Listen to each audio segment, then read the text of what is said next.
So there seems to be some general confusion about what invoice to use. So in this tutorial, we're going to answer the question, what invoice should I use? There are three invoices to choose from. There's a Fishbowl sales order invoice, a Fishbowl shipping invoice, and a QuickBooks invoice. In this tutorial, we're going to take a look at all three and talk about the function that each three has and what it does for you.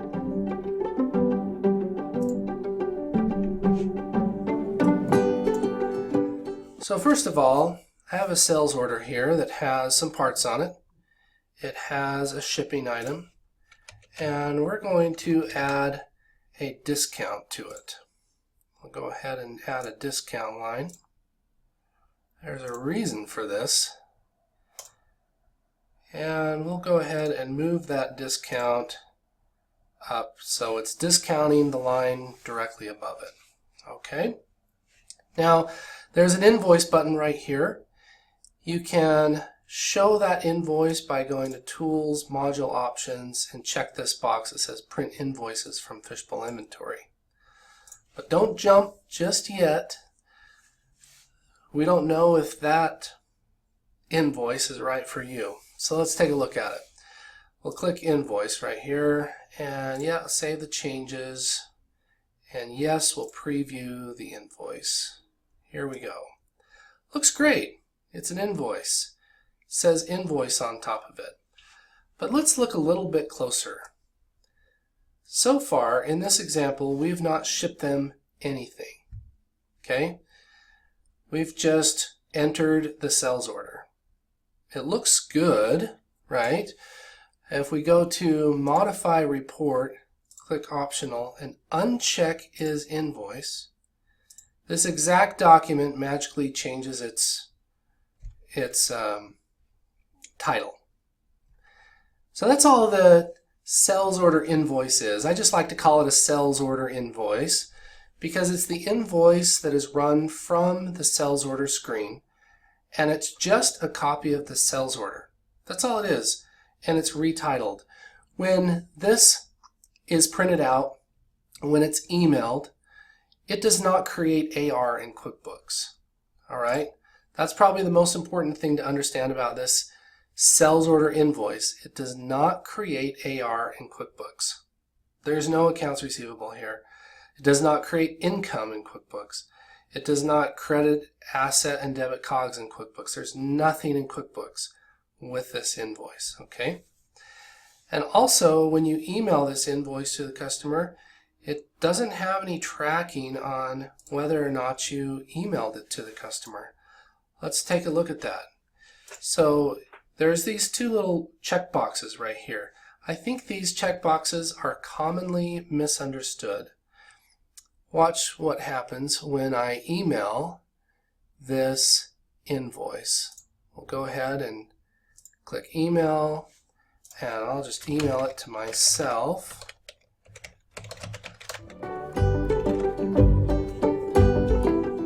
And it says, it says SO, but it's actually the sales order report with that little checkbox, so it is going to email the invoice. I'll click Send and send that off to the customer. Now that it's sent, you'll see that these checkboxes are not unchecked. Well, why are these checkboxes there, you might ask?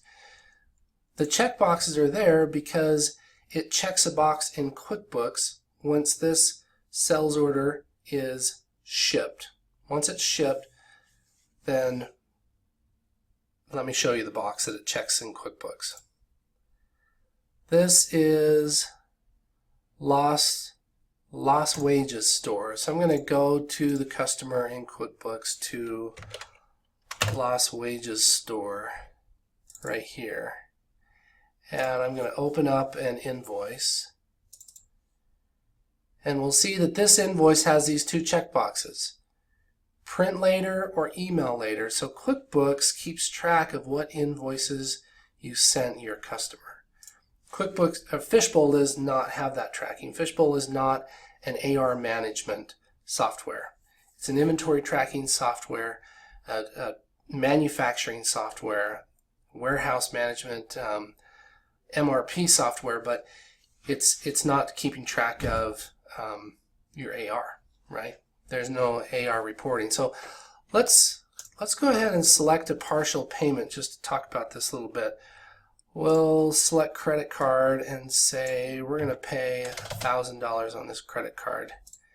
And we'll say it's 1, 2, 3, 4, 1, 2, 3, 4, 1, 2, 3, 4, 1, 2, 3, 4. There we go. Put that in there and process the credit card. Okay, so it does keep a tally. That's nice.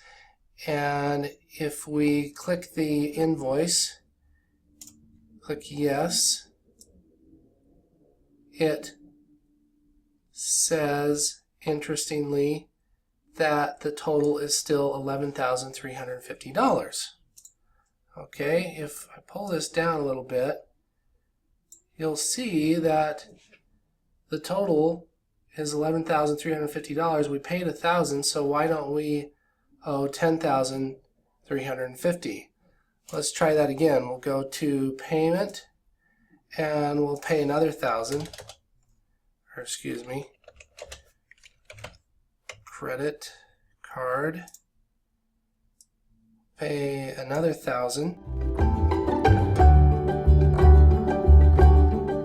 card, sure, we'll go through, and we paid another $1,000, but when we click invoice, it's still saying the total amount.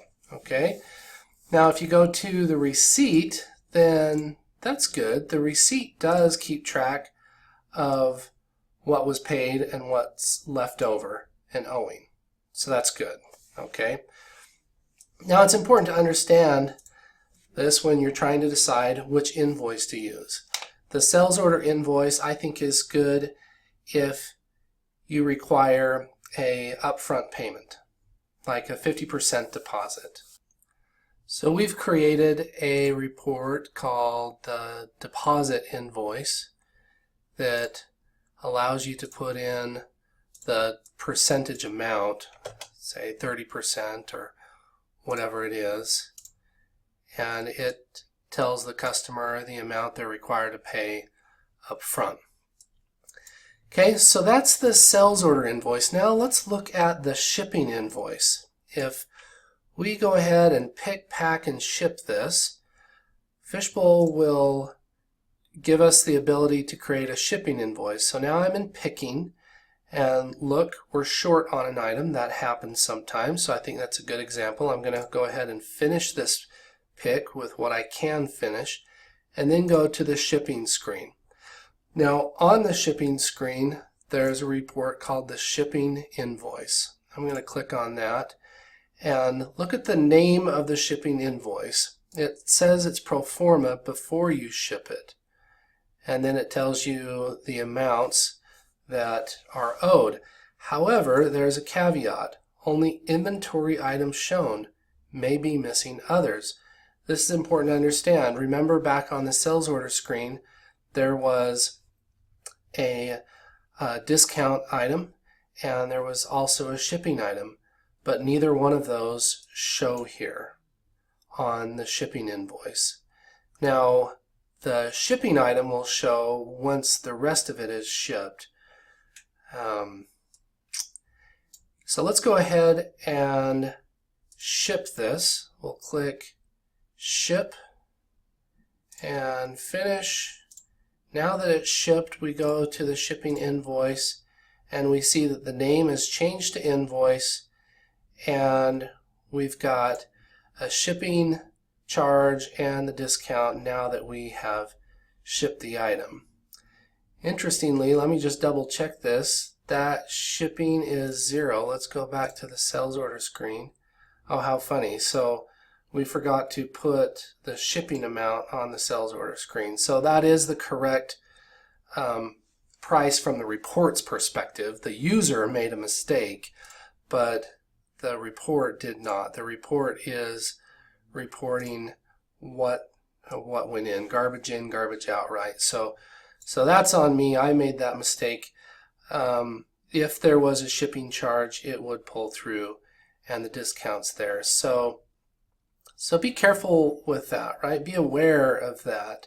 And that's the goal of this tutorial, is to help you be aware of all of this. But this is a much better report. This can be used if you need to send an invoice, say, with a package, for instance. Or think about the person that is logged into Fishbowl. Larger companies, jobs are divided. Roles are divided. You'll have someone in QuickBooks, someone in Fishbowl, but for you smaller companies that, say, have less than 5 users, you may have the same person in QuickBooks that you have in shipping. Not so in the 10, 20, 30, 40 user companies. So now let's go ahead and export this invoice to QuickBooks. This is sales order number 17. We'll go export, export, and show you the invoice in QuickBooks. Okay, that's exported to QuickBooks. Now we can go look at that sales order. It was sales order number 17. I'll go to Edit, Find, Edit, Find, and click on Advanced Search. I like to search it this way. Go to Memo, type in 17, and here's our invoice that's created from sales order number 17. So I'll go there, and there's the item code and description with Intuit product invoice. Now, I've met some people that actually aren't using QuickBooks for invoicing because of the way the data comes over. Don't despair. This data needs to and should be edited. So we go to Formatting, Customize Data Layout, make a copy of it, go to Columns, and say we're not going to print the item code. So we uncheck that and then change the description to product dash description. Okay, we'll print preview that. Let's get a print preview of it. And we'll see that, I'll pull it over here so you can see that better. Okay, so there it is. You can see that the product number and dash description shows up beautifully. We just take the item code column off. Okay, so we'll click OK there, and you'll notice here it says product dash description. The item code will show on the screen, but that's okay. It won't show on the printout. We don't want it to show on the printout. Now, if we want Fishbowl to use this template, then we need to log in as Fishbowl. You need a Fishbowl user, and you'll need to log out, log back in as Fishbowl, create an invoice once, and then that will set the default template to use that template every time. So this invoice has these two checkboxes, the email, the print, and the email later and the print later. In order for the email later to work, this particular customer needs to have an email address. And also, over back on Fishbowl, the to be emailed need to be checked. Plus, if we go to the accounting screen and tools module options, you'll see that we have check to be printed and check to be emailed here as well. Now, these days in the 21st century, we usually email invoices. That might not be the case for you, but that's often the case. So to use this, QuickBooks has this awesome feature under File, Send Forms, and that will keep track of all the emails that needs to be sent, all the invoices that need to be sent to the customer. So if the to be email box is checked and you go to File, Send Forms, the invoice will show up there. It looks like I need to click Save, and they require an email address. It doesn't work unless there's an email address. Makes sense. then File, Send Forms, and there you go. So QuickBooks will keep track of that, and now that there's an invoice in QuickBooks, you'll have your AR, your income, your cost of goods sold, and everything that goes along with the invoice. Just because you print out an invoice from Fishbowl, whether it's the shipping invoice or the sales order invoice, it doesn't mean that AR is going to be created. What creates AR in QuickBooks is actually shipping something out of Fishbowl. Thanks for joining us today. I hope you learned something from this video, and if you have any other ideas for videos, please let me know. We'd love to help in any way. That's what we're here for.